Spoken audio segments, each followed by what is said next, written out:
مش نهايه الدنيا خالص ان الاهلي يتغلب ولا يخرج من كاس العالم للانديه. تعالوا نشوف بالظبط احنا زعلانين ليه؟ ايه اللي مخلينا متضايقين وزعلانين من النادي الاهلي في الماتشين اللي فاتوا؟ هل لان السبب الحقيقي في الخروج هو مثلا محمد هاني، ولا تريزيجيه وضربه الجزاء اللي ضاعت، ولا ماتش ميامي اللي ضاع فيه جوان بالجمله، ولا مدرب الاهلي اللي بعض الناس سخط عليه وبرضه ليها علامات استفهام عليه، ولا مين؟ تعال نشوف كل الكلام دوت ونناقشه مع بعض، لان الاهلي فريق كبير وفريق عظيم وبيعرف يتخطى من اي نقطه، عشان كده هو دايما في المقدمه وهو نادي القرن. اهلا وسهلا بيكم في قناه صوت الملعب. تعال نشوف بالظبط ايه اللي مزعلنا من النادي الاهلي. اولا عشان نكون منصفين وبنتكلم بحياديه وما نحملش حد فوق طاقته ونشيل الليله من واحد مثلا زي محمد هاني. ناخدها واحده واحده. اولا محمد هاني المباراه اللي فاتت كان فعلا سيء جدا، وحط جنبيها خط زي الزفت او سهم كده يعني زي الزفت. مش ممكن يكون الدنيا كلها شايفه ان هو مش عارف يلعب في الملعب ومحدش قادر يقول للمدرب غيره. ده على اساس يعني اللي هو عنده كرسي بدلاء، تبقى كارثه لو ما عندوش بديل. ده محمد هاني. ولا طبعا الطريقه اللي هو الانفراد بتاع اللاعب فيه، ولا الطريقه اللي هو راح يقطع الكره بيها. انا عمري في حياتي من ساعه ما شجعت كوره للنادي الاهلي عمري ما شفت انفراد بيتعمل كده على الاهلي. مش الاهلي اللي يتعمل فيه الجون الثاني بتاع بالميراس ده ابدا، لا الاهلي اللي بيعمل الكور دي. لكن يتعمل فيه الكوره دي الجديده اللي انا اول مره اشوفها من ساعه ما شجعت كوره من زمان. دي مشكله محمد هاني. يعني يا ريته ما دخل على الكوره اصلا، لا ده رمى نفسه كده وعمل حته استعراضيه ما اعرفش ليه، اكن هو حارس مرمى تقريبا ولا ايه. ده محمد هاني. طيب تعالوا نخش على ماتش ميامي. طيب ماتش انتر ميامي كان في ايدينا وضاع اجوان كتيره جدا.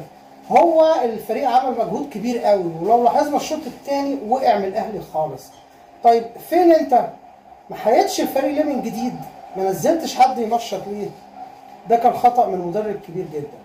نسيبنا بقى من ده كله ونتكلم على النقطة الأساسية اللي هي لا قصة مدرب ولا قصة لعيبة ولا قصة أي حد خالص. المشكلة الحقيقية يا جماعة إن الأهلي ما عندوش خط وسط. ما عندكش خط وسط يوصل الكورة. الكورة اللي الأهلي بيلعبها في الماتشين اللي فاتوا مروان، الكرة اللي الاهلي بيعملها في الماتشين اللي فاتوا اشرف يديها لياسر ابراهيم، وياسر ابراهيم يديها لاشرف، ويدوها لمروان عطيه، ومروان عطيه يلعبها جوه وتتقطع. ده ليه؟ لان مروان عطيه حمدي فتحي دي لعيبه ارتكاز. لعيبه ارتكاز دي لما تكون انت رايح تلعب ماتش بره ارضك او عايز تجيب تعادل، او بمعنى الاصح عايز تمنع الهجوم وعارف ان الخصم اللي قدامك هيهاجمك، عايز تطلع تعادل، خايف تهاجم، كل المسميات دي شغال. كل المسميات دي قولها. الكلام دوت اساسي. حمدي فتحي مروان عطيه انت بتلعب بيهم اما يكون انت بتلعب ارتكاز وعايز تضمن التعادل. طب امتى اهاجم؟ اما يكون بتلعب بعقل مع الفريق.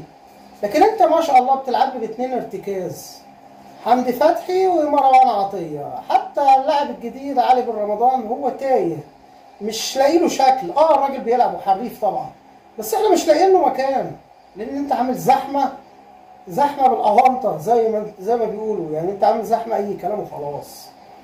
الحقيقه يا جماعه ان كولر قعد فتره كبيره مدمر لعيبه كتير جدا زي عمر الساعي واحمد رضا الجديد دوت وقفشه والسوليه. الناس دي كلها هي عقل الفريق. انت كنت محتاج صانع العاب عقل الفريق، اللي وهو مغمض كده يستلم الكره من الدفاع يوصلها للهجوم انت والجول. لكن انت ما عندكش الحلقه دي، مفقوده. انت بتلعب ارتكاز. يعني من الاخر كده انت يا روبيرو رايح تتعادل مش رايح تكسب. بدليل ايه؟ اللي انت بتلعب باتنين ارتكاز. طب انت شايف ماتش انتر ميامي انت قوي فيه، اسحب واحد من الاثنين او اسحب الاثنين وانزل بخط وسط تقيل يوزع كور كويسه. لكن انت ما عملتش دوت، فاصبح مجهود اللعيبه بقى مفقود. فين اللعيبه؟ فين العقل بتاع الفريق؟ مفيش عقل بتاع الفريق. في الحقيقه طبعا كل واحد بيرمي التهمه على الثاني. كولر هو الاساس. عمر الساعي واحمد رضا والسوليه وقفشه 4 كانوا عقل في الفريق. هو دمر ال4 تقريبا، ما بيعترفش يظهر بال4. مفيش خالص لاعب منهم يظهر عاجبه. عشان كده مفيش عقل، مفيش المهندس العمليات في خط الوسط. الاهلي كان مفتقده، مفيش الكلام ده خالص. لكن عنده لاعب سوبر ستار طبعا مروان عطيه، ده بيقطع اي هجمه، والراجل محدش يقدر ينكر مجهوده العالي جدا، حاجه كده خيال طبعا هو حمدي فتحي والناس دي. لكن انا بتكلم على مهندس العمليات، الراجل اللي بيوزع، المايسترو. المايسترو انت ما تعرفش تغني من غير المايسترو، المايسترو ده مين؟ خط الوسط. الاهلي كان مفتقد خط الوسط لانه فعلا ما جهزش خط الوسط. طيب نيجي للمرحله الثانيه، المرحله الثانيه اللي انت جايب لعيبه جاهزه بالفعل. واحد زي بن شرقي، انت جايب بملايين، وبن شرقي تصحيه من النوم تقول له انزل انزل يا بن شرقي عشان عندك ماتش هتجيب فيه جوان، مش محتاج يسخن ولا يلعب ولا اي حاجه. لكن انت ما شاء الله تلعب لي دقايق، وعماد النحاس يلعب لي دقايق، وحاجه ممله بجد. يعني الراجل عايز يلعب متعطش للكوره لدرجه ان هو بدا يزهق. عماد النحاس لما كان ماسك بيلعبوا شوط وهو خارج مندهش، يلعب حلو يطلعه، يلعب وحش يطلعه. انت حافظ مش فاهم، يعني انت ايه، 2 3 بيغيروا، لعبوا حلو وما لعبوش بتغيرهم خلاص.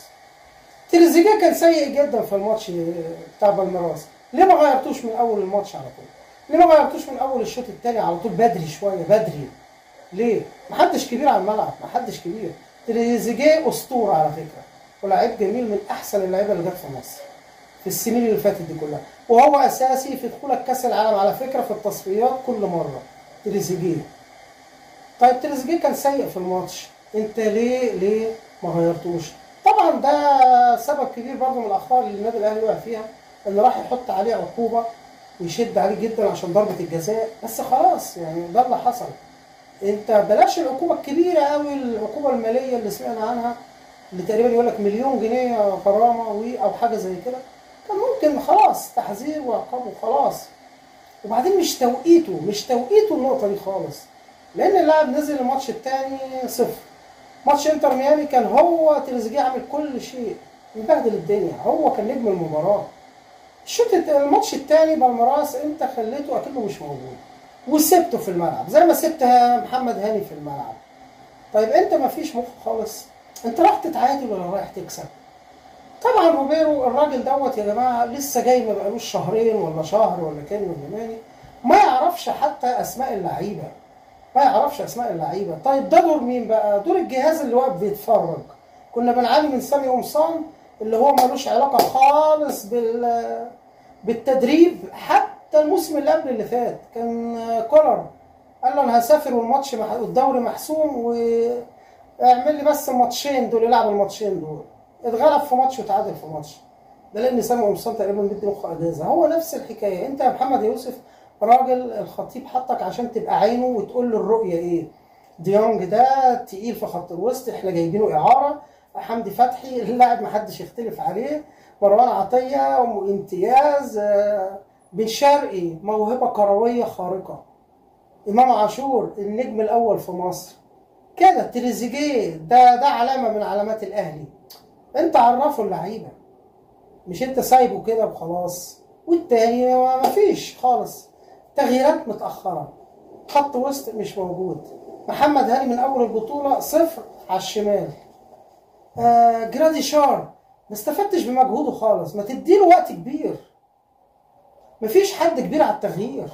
في سنه من السنين روبرتو باجيو الاسطوره الكبير الايطالي في عز نجوميته دي كلها لعب ماتش يا دوبك من اول ربع ساعه في الملعب المدرب وراح سحبه على طول. محدش كبير على الكوره، حتى لو تريزيجيه ولا محمد صلاح ولا غيره. انت ادائك سيء النهارده خلاص طلعه. لكن اللي الاهلي عمله ده مزعلنا كلنا. اللي مزعلنا الحقيقي، الشيء اللي مزعلنا حقيقي، ان الاهلي كان المفروض يبقى احسن من كده، احسن من كده. لان الاهلي مليان نجوم، الاهلي مليان نجوم، لكن محتاج حقيقي فعلا اللي يوظف النجوم ديت. مش عايزين نقول بقى زي الزمالك في سنه من السنين كده من زمن كانوا مسمينه فريق الاحلام وجمع كل النجوم واتغلب واتبهدل، وبعد كده قال لك عليه فريق الاوهام.